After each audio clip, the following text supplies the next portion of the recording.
Hello and welcome to another episode of the Serpent Temple podcast. We are here with a roundup of Damnation Festival from Floyd, and I'm going to talk about some spicy experiences I had in Chile. We've got the band back together after a few weeks. Yeah. It's been a mental few weeks, but it's Damnation was interesting. It was an incredible experience overall. So this was the first outing at the BEC Arena, or the BEC Arena. I don't know if that's... When you say BEC Arena, it sounds like it was like created by like Jeff Beck, but... But no, it was, so this is my second time there this year, because that's where Outbreak Festival was held as well. And, I'm incredibly kind of enamored with this venue now, because it's just...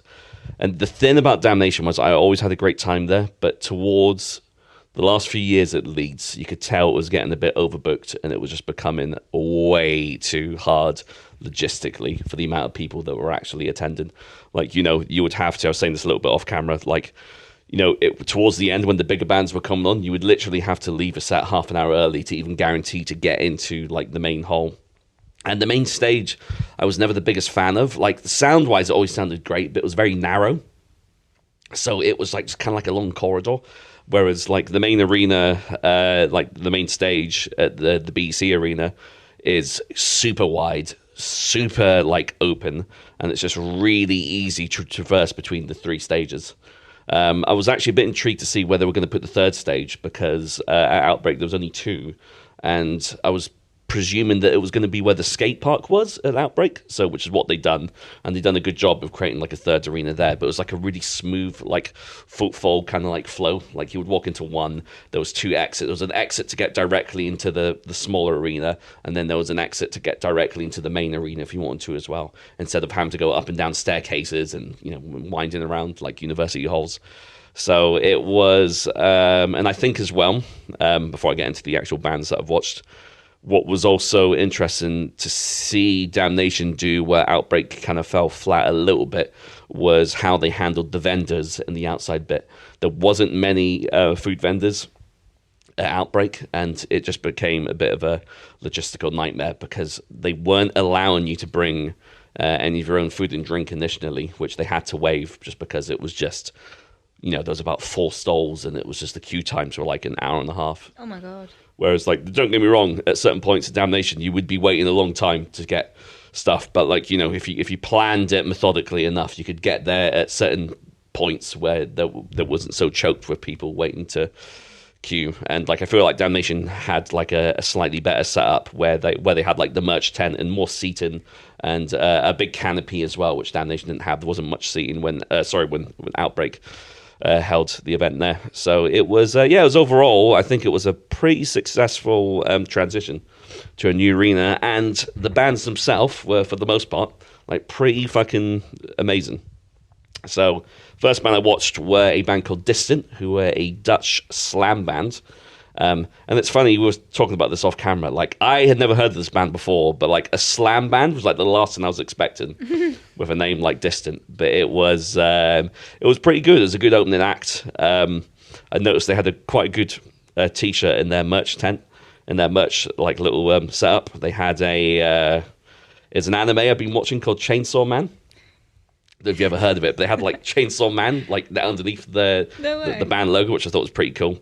And they also had a shirt that said Breakdown, but it was like the Pornhub font. Oh my God. And I was like, that is like Dying Fetus, one shot, one kill levels of like cringe, but I kind of want the shirt just for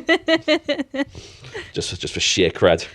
But it's that they put on a great set, and then it was interesting because one thing I've noticed about Damnation, and to a lesser extent Bloodstock as well, is I feel like deathcore is making this weird kind of comeback in the mainstream a little bit. And, you know, with like the success of Lorna Shore and the sort of leaps and bounds that band been taken, and also like, you know, like I wouldn't have put bands like Oceano and Despised Icon as like your traditional Damnation bands, but I think it's something that the scene in the last few years has kind of welcomed into the fold. Whereas before, you know, I remember when deathcore was first becoming prominent, that they were very much a dirty word in the scene, in the same way that metalcore had become, and new metal previous to that. So I think it's been interesting to see how the scene's kind of shifted in accepting these bands.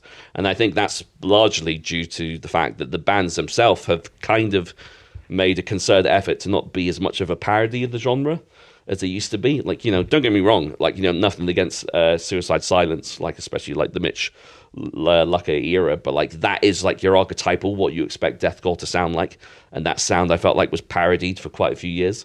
Whereas now you've got bands like Lorna Shore who are doing something a bit different, and then even a band like Despised Icon, who are one of the first deathcore bands who in my opinion have always really embodied the true fusion of like equal parts death metal and hardcore.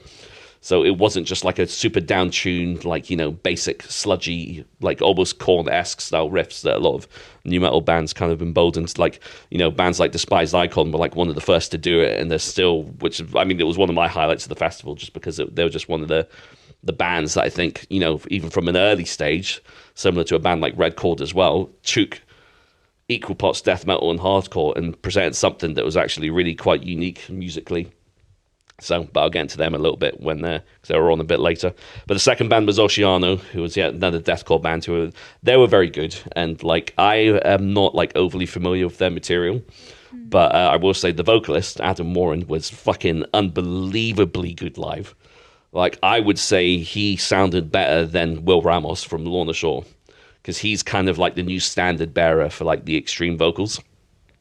And one thing I like Lorna Shore, but one thing I noticed when they were playing Bloodstock was that his vocals had like a lot of gain, reverb, and delay. Like it was boosted up like tenfold, I think. Because I'm not sure. I mean, don't get me wrong. Like he's a very talented vocalist, but I think, like I think he needed that extra like help to get the projection. Whereas like Adam from Oceana came on and was just like, you could tell like there's nothing really added on, but he just sounded absolutely monstrous. And the band was so tight live as well. Like the drums. And just the syncopation between the guitars, everything just sounded so crisp, and that's another reason why I think this was such a good move to this arena, because like from a sound perspective, it's always sounded stellar. I've never heard a bad set in any of these stages at this arena. Whereas like how many times can you really say that about a festival or an event where you haven't witnessed at least one set or one moment where it's just like, oh, that sound was a bit shitty, that was a shame, like Then I watched Aerial Ruin and Bell Witch perform Stygian Bow, which was their collaborative effort that they released, I want to say 2019. It's one of those things where, like, I can't tell what was released in the last 4 years because, like, it's been such a whirlwind. It's like, it's impossible to pinpoint at the moment. But it was, that was good. And that was, like, a welcome change of pace because, like, the first two bands were quite heavy and it was quite sort of, like, frenetic, fast-paced and high energy, whereas like this was, it's similar to, like, it's not like Mirror Reaper in the sense that it's like overly funeral doomy or sludgy. Like it's a lot more melancholic. There's a lot more acoustic work, a lot more clean vocals. So it was like quite a nice reprieve from like the previous bands. And I caught about 75% of it because I had to rush off early to catch a Full of Hell, who I've never seen live before. And they're one of those bands who, I mean, they're a very collaborative band. They've done a lot of work with like The Body before, and they were scheduled to do they were going to be the artist in residence for Roadburn, I think in 2020 before it got cancelled. And I know they were working in tandem with Lingua Ignota in that position, and I'm sure that would have been pretty epic. But it's they've a band that always intrigued me because like they've got like a pretty like chaotic and like super like intense blend of like black and death and even like touches of industrial as well.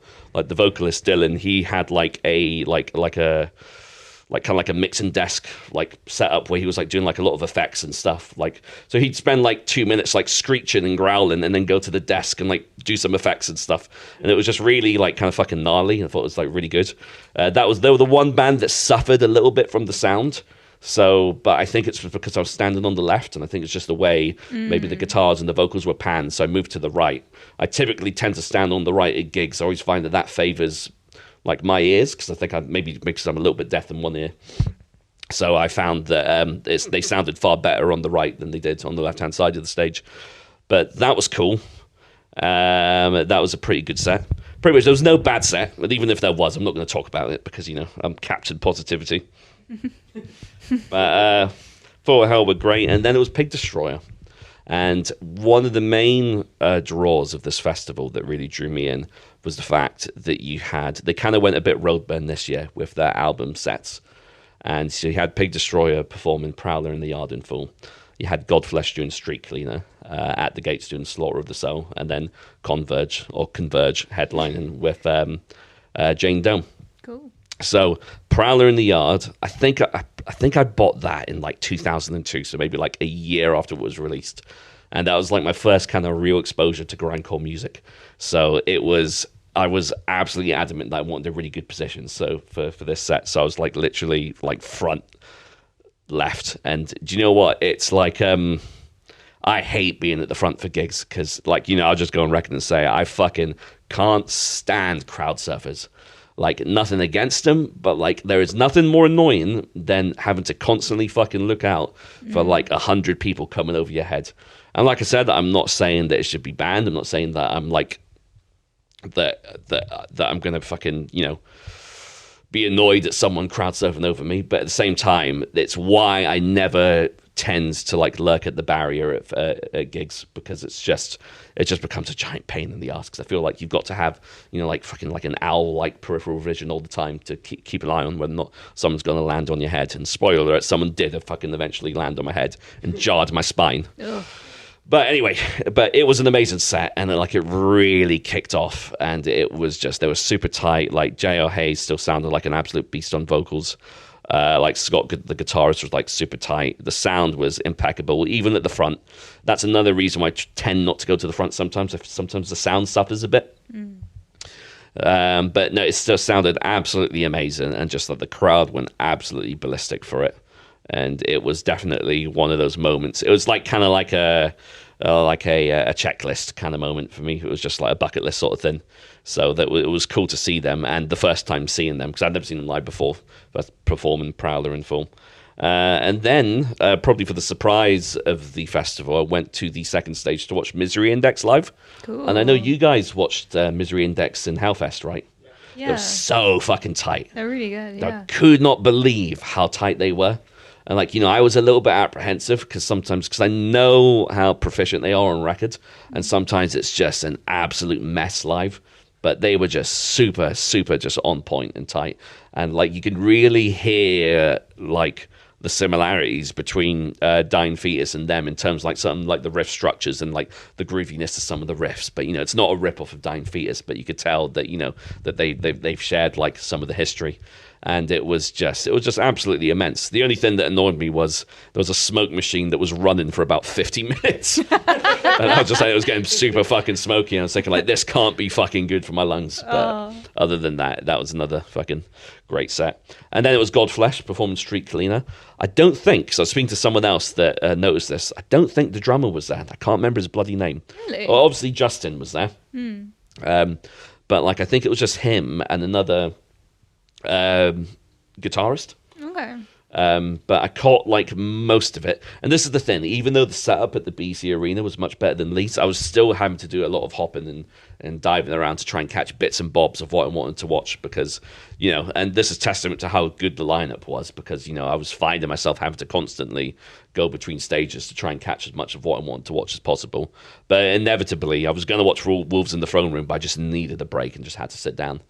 But Godflesh were pretty good. They were pretty intense, and it was just like one thing I always like about their live shows is the fact that they've always got the visual accompaniment with like the laptop rigged up to like the screen at the back, and they're always playing like some suitably dystopian and hellish landscapes in the back.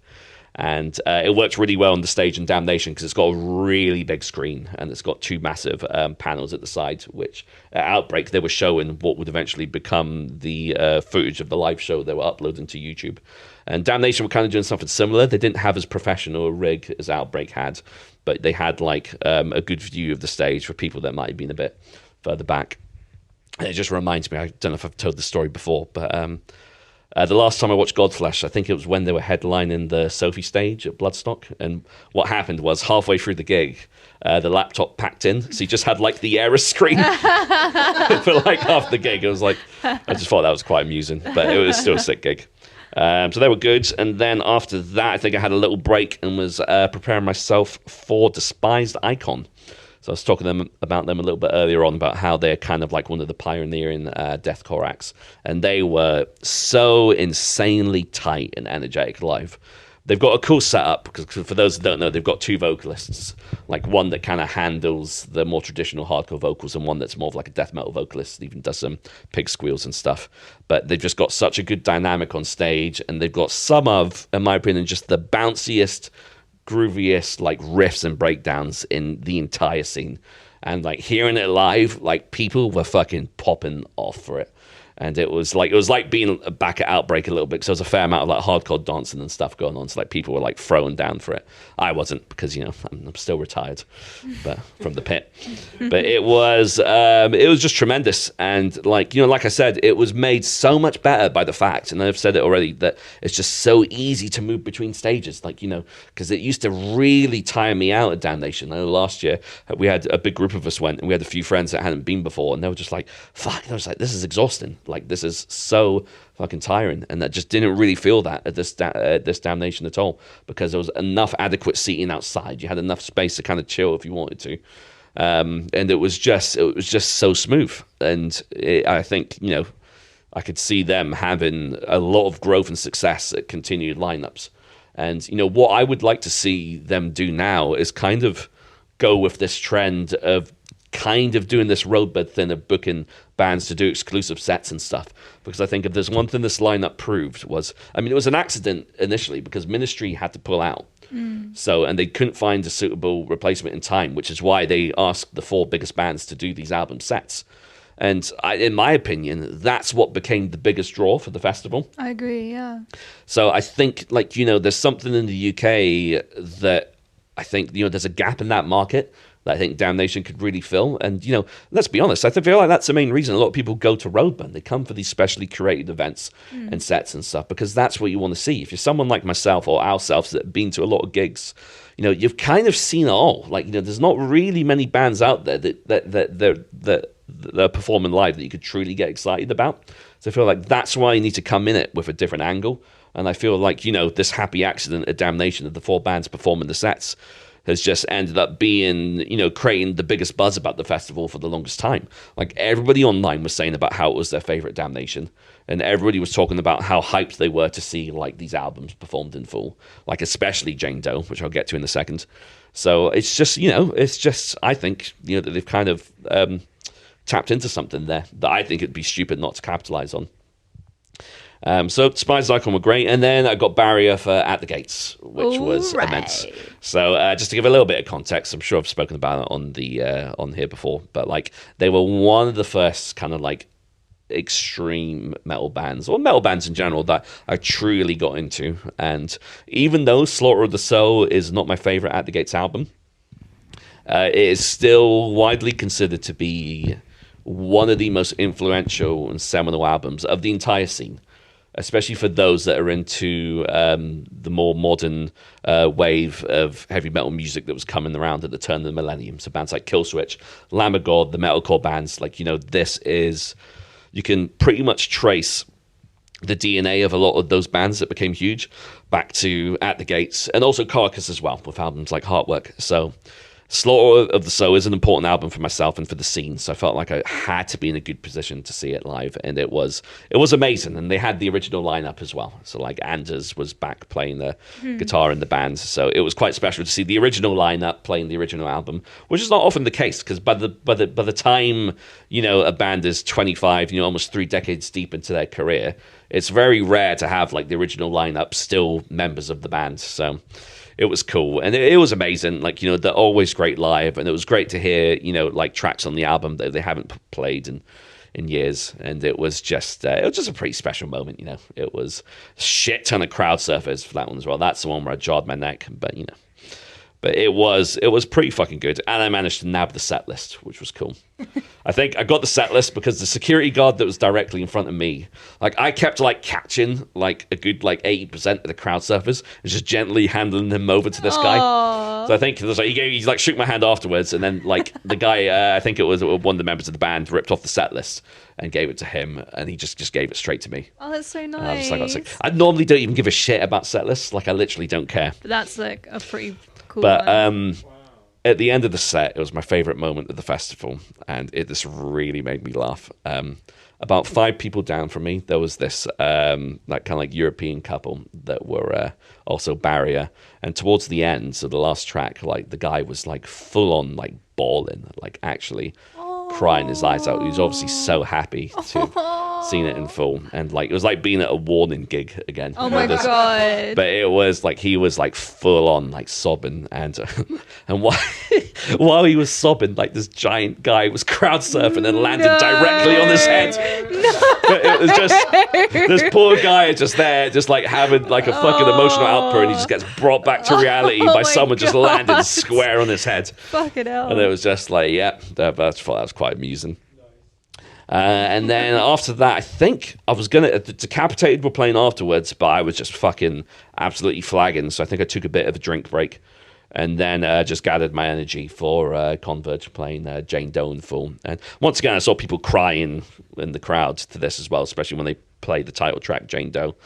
But it was fucking amazing. Like, you know, Converge are always super, super tight live. Like, you know, it was one of the first albums we reviewed, actually, was Jane Doe on the podcast. Yeah. And, like, you know, I think what's great about when you listen to the album on record, it sounds like a live album because it's so raw and frenetic. And, you know, so it just translates so well when it's played live. And, like, and one thing I always enjoy when I watch bands playing live is just when the live show has a lot more low ends. And it just has that bit more, like, heaviness and just oomph to it that sometimes is missing on the record. And it was just tremendous to hear some of the tracks there. Tracks like Home Wrecker were just absolutely blistering.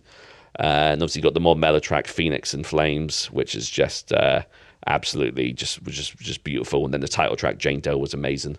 And they played a cover of Wolverine Blues by Entombed, which I think they did at Roadburn as well a few years prior, which was amazing. And it was just a great set and a great way to cap off the evening. And it was really easy to get to as well. I was staying in the Sasha's Hotel in Manchester, which has been dubbed Manchester's answer to the Cecil Hotel, the one that Elisa Lam died in. You know the story about the girl that fell into the water tower? What?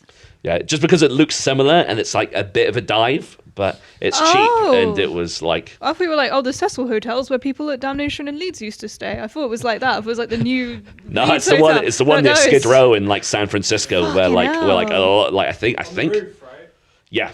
Well, what happened? So this lady just like fell in the water tank and died. She was Canadian. She was a student, and she was doing like a tour around the US, and she booked into this hotel. And what happened was she was on medication. I think she was bipolar, and she wasn't taking the medication, and she basically wandered up to the roof and fell into the water tank. But it was a conspiracy for the longest time because the tank was closed when she was discovered. So they thought there might have been some foul play at work, and there was like even like theories about it being supernatural because the footage that went viral was the last footage of her was her acting really weird outside one of the lifts, and she seems like people were trying to say she was possessed, but she was just obviously, you know, a very troubled person. Yeah. But there was a Netflix documentary about it, and it was discovered in the documentary that the roof, the door to the tower was actually open. And it was only reported that it was closed, and that was actually false. So there wasn't really any foul play, but it was still like a really tragic event. And but like the hotel had like a long history of like serial killers staying there and stuff. I think there was Richard. I forgot what his name is. I forgot the name of the serial killer, but he was staying there for a bit. And Richard. yeah, just Rich.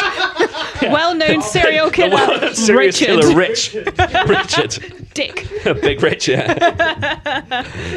Big bad Rich. Here he comes. I can't remember his name. It's annoying. As soon as we stop recording, I'm gonna remember his fucking name. But like, He's the Night Stalker.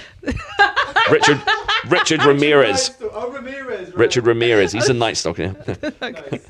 Richard Ramirez. He sounds like a wrestler. It does a bit, yeah. The Night Stalker, Richard Ramirez.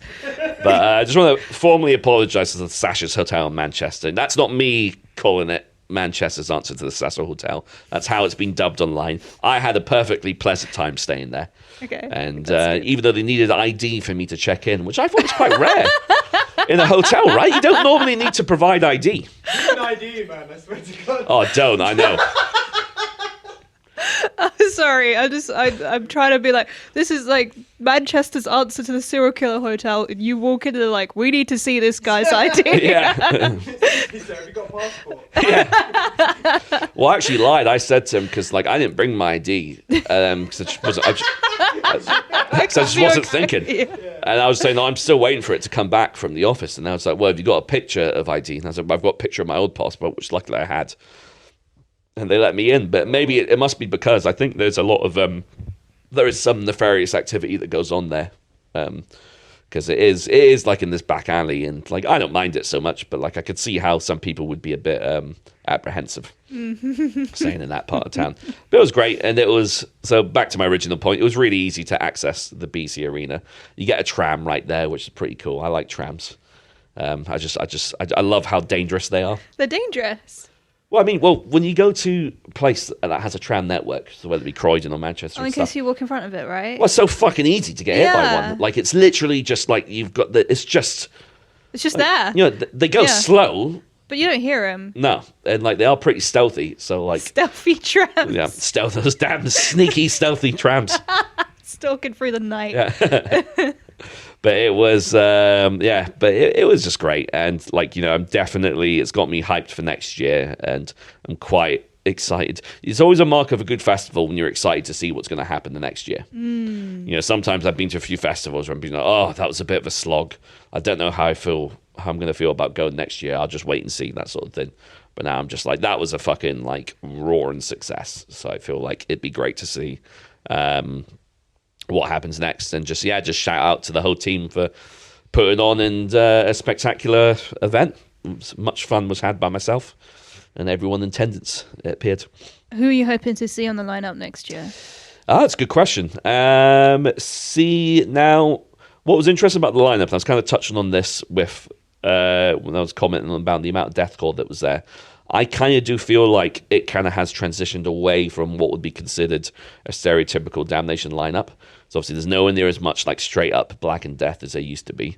To be honest, you've always got festivals like Incineration and Cosmic Void for that anyway. But like, I feel like it wouldn't have hurt to just have at least one or two bands from those respective genres, like even like a Nile or something. I feel like I want to see Nile live. I don't know why. Have you not seen them live? I have, but it's been so long. I feel like enough time has passed for me to say, like, you know what? I would fucking like to see them again. Yeah, like, they are very good live. Yeah. Yeah. Oh, they're sick. And yeah, even like a Vader, you know, like they played Damnation before and it's been a few years, so they could come back and they would go down the treat. Or, but as we were saying, like, you know, I think the other day, you know, festival organizers are realizing now that, you know, black metal is such a quagmire and such a murky area to book that I do understand that a lot of festival organizers are very apprehensive about booking bands because it's a bit of a minefield ethically and morally sometimes. It certainly can be. Yeah. So, yeah. But we'll see. I'm happy. I'm open to suggestions. I've got I'm now going to download next year as well for a stag do, which is going to be exciting. So I get to see the two Metallica sets. There's two Metallica. I haven't looked at the download lineup. There's two Metallica It's sets. actually pretty good, to They're be fair. playing St. Angrenful. Well, it's their that'd be great. It's their 20-year anniversary downloads. So they've got an extra day, and so there's two Metallica sets. Whoa. So they're not going to be repeating any songs. See, just for me, I was like, you know what? So I've not seen them for a while, and I grew up liking Metallica. So Fair enough. If you like them, fucking go for it, man. Well, I've got a good fucking excuse to go. It's a stag do, so there'll be a good group of us going. You'll feel no shame for being there. Yeah. I'm hoping for frantic. That's what I want. But yeah. But it's actually quite a good lineup. I can't remember who else is on it, but maybe near the time I'll do a little spotlight on it. And Yeah, I'd love to hear what it's like. It's definitely an interesting place to have a stag do. That'll be mental. Yeah, should be fun. But it's expensive. It's 370 quid. What? Yeah. For a normal ticket? Yeah, I think it's all in. It's about that, yeah. So What it's an investment. Fuck? Yeah. That is so... You could go on holiday Yeah. and, like, do holiday things. Yeah. I think, do you know what? I think it's just the way the world's going. I think just prices for everything's jumping up. Like Cosmic Void, that 2-day Black Metal Festival. Like, yeah, it was like 150. And it was like, fuck. I was like, I can't really afford to do that. You know what I realized as well is like the electricity bill for playing a show now is going to be crazy. Oh, God. I can imagine. Yeah, like just the running costs for a show must have tripled, I guess, which is kind of sad and scary. Yeah. We're going to have festivals where each band's got like a 5-minute set. Have solar-powered festivals, which do exist, actually. Oh, really? That's quite cool, yeah. I can't remember what it's called. There's a festival that's like completely, like, energy-wise self-sustaining. It's in the UK. They need to book Sun-O to play that festival. Or Sun, I should say. You don't call them Sun-O, do they? You call them Sun or whatever. Yeah. There you go. Which is fine, whatever, who cares. I think it's great that there are festivals out there doing stuff like that. I think Burning Man as well tries to do stuff like that Oh, too. really? Yeah. Yeah, there was like I know there was a stage this year that was solar powered, which is a perfect place to have a solar powered stage. Yeah. Yeah, that sounds cool. I mean, speaking of sun and fun, I mean, you've had an interesting adventure. I have, yes. I went to South America, which was immensely enjoyable. I really enjoyed it. I went to do the Inca Trail. I did a ton of hiking, climbed some mountains, did loads of scary things, went in a plane, saw the Nazca lines, went on the sea, saw penguins and seals and literally millions of birds. I saw dolphins. And then after Peru, I went to Chile, and that was amazing. I was only there for a day, and this is what I'll talk about on the podcast because no one really needs to hear about my like weird mountain holiday. But Santiago was amazing. There's a huge metal scene there. The moment we got off the plane, there were just like people in Slayer shirts and sick. And like, you know, I just saw loads of merch and I was like, okay, this is kind of cool. Santiago was like a giant Camden in a way. It was like really, there was amazing graffiti everywhere. There's like really interesting looking like shops and people and bars. And like I basically, loads of random people in the music scene just add me on Facebook, and the week before someone in Santiago had added me and I just messaged him like, hey, where are some good places to hang out in Santiago? And he just sent me 2 bars that helpfully are opposite each other on the street. So I'd woken up at 5 a.m. in Cusco in Peru, flown to Santiago, and that evening we just went to the metal bar to be like, what's this going to be like then? And it was great. Like they're both really big. We sat down and this guy comes up to us. He's like, oh, there's going to be a gig here. Do you guys want to like be in the gig? Do you want to like pay for it? And we were like, yeah, sure. So we had no idea who was going to play. And like we were with 2 people who the friend of mine had met at a hostel in Colombia. So they had never really been to a gig ever, I think. And definitely not like a stoner show, which is what this was. So we got like the lineup told to us, and I recognized one of the bands, Demonauta, who are fantastic, and the other one was called you can see I'm really prepared. That's a good name for a band. The other's called Oh Shit. Actually, that is a good name for a band, especially a band like this. Oh Shit. So that band was I telling someone about the Australian grindcore band? It's called Fuck, I'm Dead. You know what was crazy? In Santiago, I was like looking for some food because like, oh my God, food is so cheap in South America. It's fucking amazing. But there's literally a fast food chain in Santiago called Fuck Guys. Oh yeah, maybe show me this. Yeah, and it's like the exact same logo as Five Guys, but it's called Fuck Guys. And they have like fuck burgers and things like that. It was so weird. That's amazing. Okay, so the support band was called Familia Deserti. It was like La Familia Deserti, like Desert Family. They were really good. It was the side project of the guitarist of Demonauta. Oh, nice. And they were really, really, really cool. Like really, obviously, desert rock, highest influenced. But they were bringing their own thing to it too. And And it was cool because basically the venue was like loads of tables. It was like almost like a jazz bar, but it was a metal bar. They had like metal posters, like downstairs. It was like the Black Heart, but like South American. Yeah. And they had like tables outside on both bars, and you could like see the other bar across the road. So you could literally bar hop. And then as you're like sitting down on these like really comfortable chairs and like watching this band on a really big stage, there were just people ordering empanadas.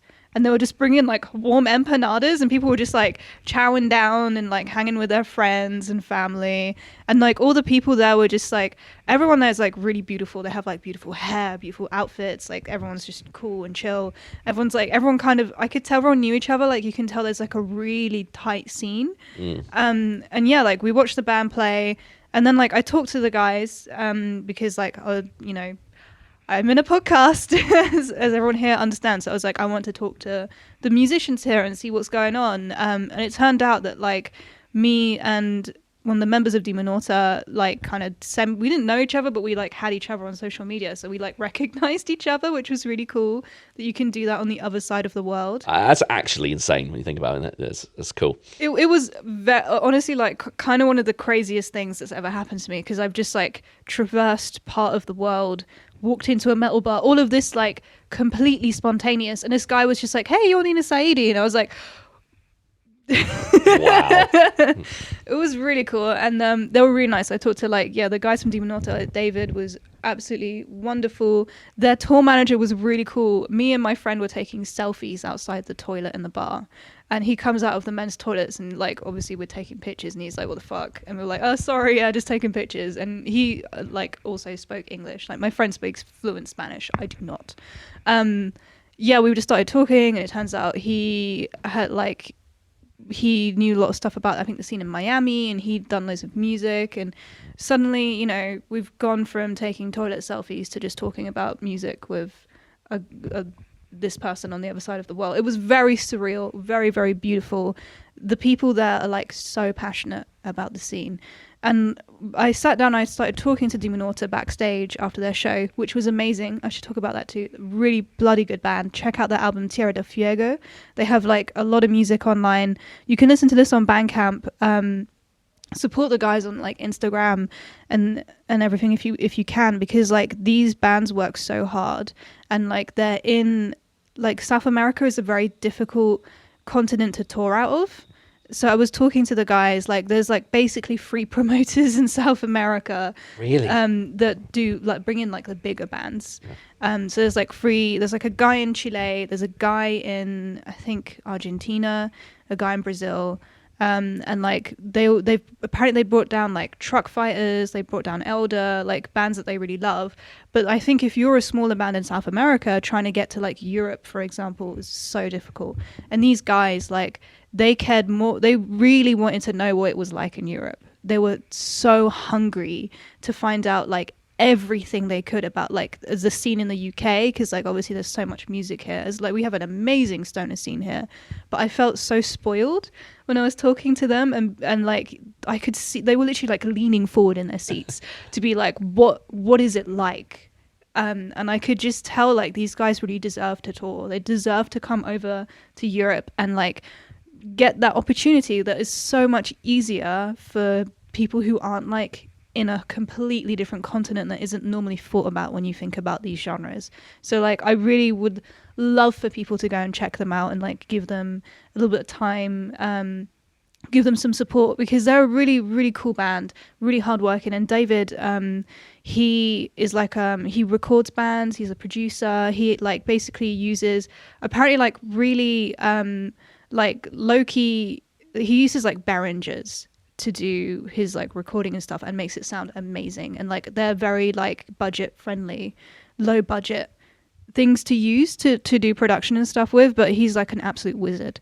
And I think like the people, they literally like, he's been making do with what he's got and things like that. I think it's so hard to get hold of like certain types of gear, you know, things like that. So it was really amazing to like walk into a metal scene and just suddenly be like shown around, and to meet so many people who were like really welcoming, really talented musicians, amazing performers. So yeah, like fucking big up Demonauta. Go check out Tierra del Fuego. Check out their discography. Really amazing people. We got some sound bites from talking to them, but I don't like, obviously, because they're South American. They don't do interviews in English normally. So we might maybe get some sound bites to put in the podcast from what I got, but I only got like disparate bits of recording because of the language barrier. But yeah, those guys were fucking cool. And after we saw them, we went across the road to the other metal bar. That one was called, so the bar I saw Demonauta in was called Me Bar. And then the bar across the road was called, something else, Terry's Rock Bar or something like that. It just had like a really generic name. It was really generic. And like another band had literally played there that was like a huge band, much bigger. I can't remember what they were called because I'm shit. I didn't write it down because I was on holiday in South America and I wasn't like being a journalist in that time. But yeah, that bar was amazing. It was like really, really big. At the beginning, you think it's like the Crowbar. It's just like a tiny corridor with a bar next to it. It's like literally almost the same layout as the Crowbar.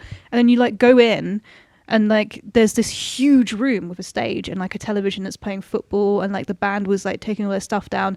And this room is probably the size of like maybe half the Electric Ballroom, but then like turned around a little bit. Okay. And there's like loads and loads of tables and people were just sitting down and eating food. And I ordered like the best smashed avocado sandwich I've ever had in my whole life. And it was on like artisanal bread. Oof. Yeah. And like people were eating like pulled pork sandwiches with like mozzarella and really nice ingredients. It was like really, it was really good food for, especially considering you're in a metal bar. Like if you had that in the UK, you would probably die of E. coli. Like fucking gangsters, like fucking patty or something. Yeah, like there's no way. And I think as well in the UK, we don't have as much land. Like we can't spread out as much. But this bar was so fucking nice. And like when we were in there, they were like, the one thing I really noticed was the merch is really interesting. Like there were so many bands that I didn't recognize just because they're like local South American bands or local Chilean bands, I should say. Or like maybe they're Brazilian. I had no fucking clue. But then there was like a guy in a Ruins of Beverast long sleeve. And like there are people wearing like really underground merch that you can tell perhaps they got in Europe or something like that. And you can tell it's like, that's the primo, like, fuck, that guy's got this X band merch from like really far away. Like the geography became really apparent in that moment. And like the people like selling merch at the show, like there weren't really shirts, they had mainly CDs and caps and things like that. But I could tell that like they were showing me CDs of bands from Europe. They're like, oh yeah, we've got this band, we've got this band. And to me that's like, yeah, that's normal. Like you can really easily just go get that in a distro here or on the mainland in like Germany or France. Whereas I guess there, like everything's really far away from everything else. Even like Chile is like really long. It's like very, very thin. It's like only a few kilometers across. Coastal, right? It's like basically close coastal because the Andes mountain range, and it's like you've got the Atacama Desert and you've got Patagonia. It's like the driest place in the world, the Atacama, and basically like yeah, if you after a certain point, there's like no roads because it's just Patagonia. It's just insane mountains and beautiful and shit like that. So I don't think there's much of like I don't know. I'm ignorant when it comes to the country and the scene. I don't know enough, but I'm assuming really difficult to go on like a tour where you just get in a van because you have to cross over the Andes to get to like the neighboring country, to get to Peru, to like everything is just mountains and desert, which is beautiful, and it's like one of the most beautiful places I've ever fucking been to. But yeah, like it is not easy being a band there. I've always heard that like South American fans are the most rabid. Maybe it's because they're probably more starved for the bands than a lot of the other parts of the world where bands tour more regularly. But they're like the most fervent like fans, like of the entire scene, pretty much. I really noticed how everyone in South America, the metal fans included, were insanely friendly, insanely welcoming, really warm people. Like, yeah, I think, there's like this stereotype of like the passionate Latin mentality. And I could totally see that. Like people were just coming up to us and being like, oh, like, who are you guys? Like, where are you from? Like, what are you into? It was cool. Like, people were just, you wouldn't get that in London. If you walked into a metal bar in London, people don't look at you. Whereas there, everyone's just like, who are these cool new people? But they're also like, they're not, it's just cool. Like, it's really, the atmosphere is really nice. People were just like really friendly. And there was like, when I was in Peru, in Cusco, which is in the middle of the mountains, That's where a lot of people go to begin the Inca Trail. There was like this cafe that was also a rehearsal room, but it was like literally the size of our conservatory. Really? And like you just walk in off the street and there's like a drum kit and a microphone and a place where you could play guitar, and you could just go in and rehearse, and then you can also sit there and drink a cup of tea and watch a band rehearse or jam, and you can just do that. So fucking cool. It was really cool. There's such a huge scene there, and there was like in Cusco as well, there were these people who would just like hang out in this little square nearby. It wasn't even the main square. They were all jewelers, they were all musicians, they all did martial arts. So we got on like a house on fire. I just went and like did some punching with them and then talked jewelry, and they were like, hey, come to our show. And, like, we didn't go to the show because like we were tired from climbing mountains and stuff, but it's cool. You can just go to South America and have a really good time if you're into like music and things like that. It sounds utterly fucking out of this world amazing. It's really cool. In Lima as well, my friend is really into salsa and dancing, and she's been dancing for years. She went to Cuba for several like months and trained salsa in Cuba, which is like the most difficult salsa apparently, is Cuban salsa. So in Lima we went to do a salsa class, and I ended up dancing for like 3 hours. And like it was mostly like in Spanish, but I was like, okay, I'm doing it. Like I did some salsa and bachata, and then afterwards we went to this park, which was like this really famous park, and there were just people dancing in this park, and you could just go and like, if you went in on a certain time on a certain day, there's always people dancing, and you can just go and dance with these people and practice your salsa, and there's someone playing music, and there's like this little like dip in the ground, and there's like a little circle thing, and there's just like people just doing salsa, which is really crazy and cool. And I wish we had stuff like that here too, where you can just like go to some park and have wholesome dancing times. That's two things we need to incorporate into the UK metal scene. Like Salsa. Great food at venues. Yeah. So you can get a decent meal, and fucking salsa pits. Salsa pits. Well, the best things I saw is like they take Halloween. We were there during Halloween and Day of the Dead. Oh wow. Which was fucking sick. But there was like this huge banner in a town that just said Salsa Ween. Salsa weed. Salsa Ween. And it was like a witch's eyes, like really like, whoa, Halloween. But then there was like also someone dancing salsa. Love it. It was so funny. Salsa Ween. Oh, that's amazing. That's amazing. You know, when I had my short-lived YouTube career during the beginnings of YouTube, one of the things I used to do was like upload like compilations of music from certain scenes. And the one scene that always fascinated me was Colombia. They have one of the biggest death metal scenes in the world. Really? And one of the music there is insane. I would just love to know and just be a fly on the wall and just see what it is about Colombia that makes death metal so prominent there. Like, it's the bands from that scene are ridiculous. That's amazing. No. I saw as well when we were in Cusco, unfortunately I missed it because I would have fucking gone. I walked past a poster of indecipherable black metal logos. Oh, sick. And it was like, there were like 20 logos, and they were playing, they'd played like 2 days prior at some random bar in Cusco. And I was just so intrigued. Because I haven't, like, in the UK, you wouldn't see that many black metal bands on one. I'm assuming that black and death metal on one roster. There was so many of them. And, like, I saw a guy with, like, face tattoos and, like, long hair and, like, the sort of, like, black metal visage of, like, no talking to me, etc. Like, with his guitar walking down the street. And I was like, that guy's Blates in a black metal band. And I just want to listen to Peruvian black metal. Yeah. So if anyone here has tips for us, link your bands. We will mention it on the podcast. I will happily review some cool South American death metal. I have to delve deep into my hard drive to see if I've got any Peruvian metal on there. It's I'll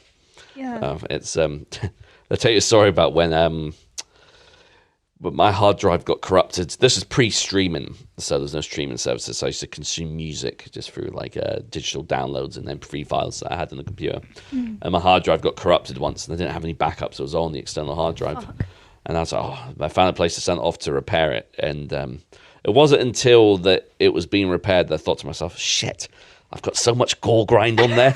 And like, I hope my hard drive doesn't get seized. I was like, this is going to look so sus. Oh my God. But like, obviously it was fine. But amazing. But that sounds like a fantastic time. Yeah, it was had great. by all. I would really love to go to Chile and maybe Colombia and maybe Peru with you guys and just do like a Serpent Temple metal tour of South America. That'd be sick. I would love to go there just to experience it. I mean, yeah, hell yeah, we'll fucking play. Yeah, you guys would go down and fucking storm there. If someone could pay for us to have the flights, then yes. Yeah, that would be nice. But I mean, performing in Cusco would be, because basically Cusco is like 3,500 meters above sea level. So doing a high altitude gig, we would not be okay. We can't just do that straight off, like getting off the plane. You literally have to be there for a few days. Yeah. There's a lot of stuff kicks off in Brazil, I imagine, sort of metal-wise and stuff. They've got that massive festival and things, right? And yeah. But it's yeah, no. I feel like after this conversation, I really want to discover more of like the local scenes there. Me too. I think it's like you know what? I think there's this sort of I've had this European mentality about music that I didn't even realize I had until I went there. I like anything outside of Europe was like, oh, that's cool. It's kind of like exotic, and I'm fucking non-European, and I still think that way sometimes. But yeah, there's so much music. There's like incredible scenes in like Africa and Malaysia and Japan and Australia is Western, I guess. But yeah, South America. Yeah. Yeah. Yeah. Well, that's what it's all about, discovering new music and good times. Hell yeah. So that's probably like, unless any final remarks about Damnation and or South America? No, other than I'm just excited to go back, and also the fact that we've got something very exciting happening tonight in the Pipe Works, which will be revealed soon. Fingers crossed. No. Indeed. Thank you so much for listening and watching. Please do recommend some South American bands for us that aren't Sepultura, because we already have heard of them. Or Crisian. I know Crisian. Yes, I've seen them live, I think. Yeah, they're really good live. Yeah, I didn't realize they were South American. Damn. Yeah. Thank you for listening and watching. Feel free to like and subscribe. Go support Demonauta and all your favorite South American bands. Au revoir. Till next time.